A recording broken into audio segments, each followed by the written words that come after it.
Hey guys, so I've been using this Osprey bag for quite a long time, mostly for the short hikes because you cannot fit too much inside it. It's not a 60-liter bag, but sometimes in the summer I also went for the 2 days, and quality wise it's very good, and your shoulders definitely are not gonna hurt after this, which is the most thing I like about it.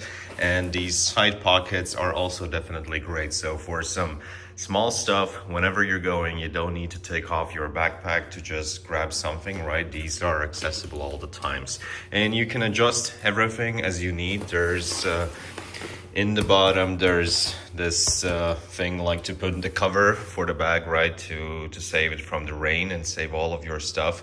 It's also possible to purchase additional tank for the water, so you can just sip through the water line. So overall, this is a very good quality backpack for hikes and just wandering around the city.